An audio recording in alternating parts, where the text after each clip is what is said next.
Right now, I'm in Google Forms. Now, a lot of people already have the capacity to get into this because if you have a Gmail account, you just go into the Waffle, and as part of your Gmail account, you can get into Google Forms. A lot of schools or Google schools are moving that direction, becoming Google schools. If that's the case, then you could get Google Forms, and in most cases, you go up to the Waffle, and you could find it. If not, you can just Google the word Google Forms, and you'll find yourself here. Now, Google Forms, you can give instant feedback with it. Sometimes you don't want to, and it's not designed specifically to do that. It's designed for you to give surveys to people where you can do it either over the web or you could do it in real time in the same classroom. And it's also designed to give quizzes, and they give a number of different templates to start with. I usually like to start with a blank template, but you can certainly reuse the same template over and over again if that's what you desire. So I'm going to click on the blank template, and I'm going to open it up. And I have a number of options here. I can change the color, I can preview it, I can go into the settings. And one of the things in the settings I can do is I can turn it into a quiz, and I'll click on Make Quiz. And yes, it will give you immediate feedback after submission. They would have to take the whole list of questions, and then they would get feedback. But sometimes you don't want that. Obviously, if you have short answers or essays or paragraphs, you can't do that. Sometimes you want to be there to explain it to them, so that you don't want to give it to them that moment, because this can be used as for homework assignments or something where they answered on their own outside of class. So you do have a number of options, but it can give immediate feedback as well. And even if you don't have it give the immediate feedback to the screen, you could be in the classroom and get the immediate feedback and then use that to change how you teach or to give feedback to the students. So this, I have it as a quiz. I'm going to click Save. It has immediate feedback. I'm going to click on Later After Manual Review.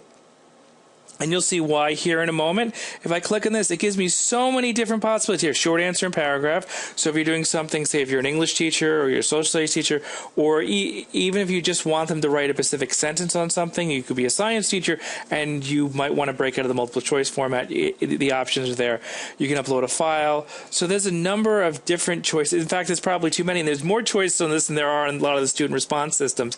But even with that, this Google Forms, this platform is still very user-friendly and not too difficult to learn how to use. Now, if you want to add a new question, I click on this and add a new question.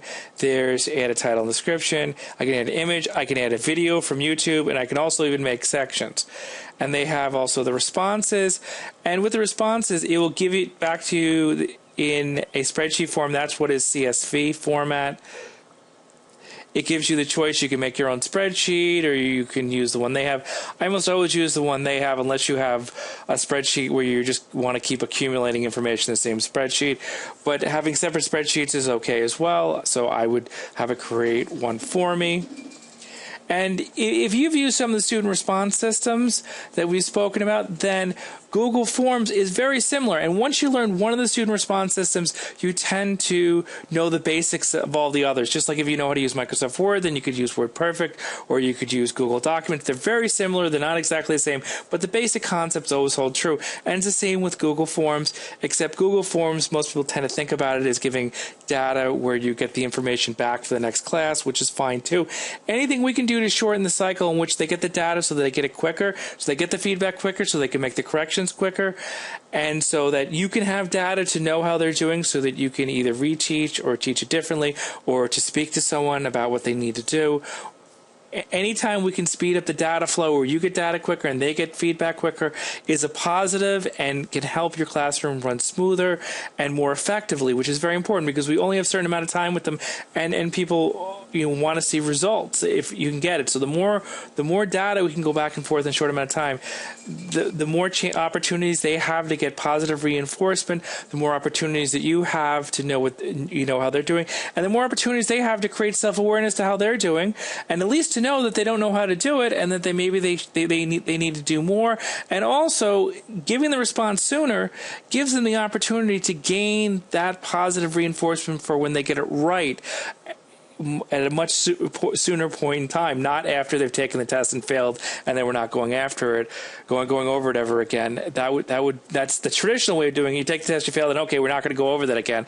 Well, this way, if they're getting the feedback and they fail, at least then they know what they have to do, and then the next time they could do better, and then they could get positive reinforcement. Okay, this time I did better, I got it. So, and then when they take the test, hopefully they do just as well, and they pass it, and they get positive reinforcement there as well, which is a great way to promote positive behavior in any students, and definitely students with disabilities or any other struggling learners. It benefits the most, but it certainly would benefit all students if you're working in the regular classroom as well. So this is Google Forms. This is another platform I recommend people using. Thank you.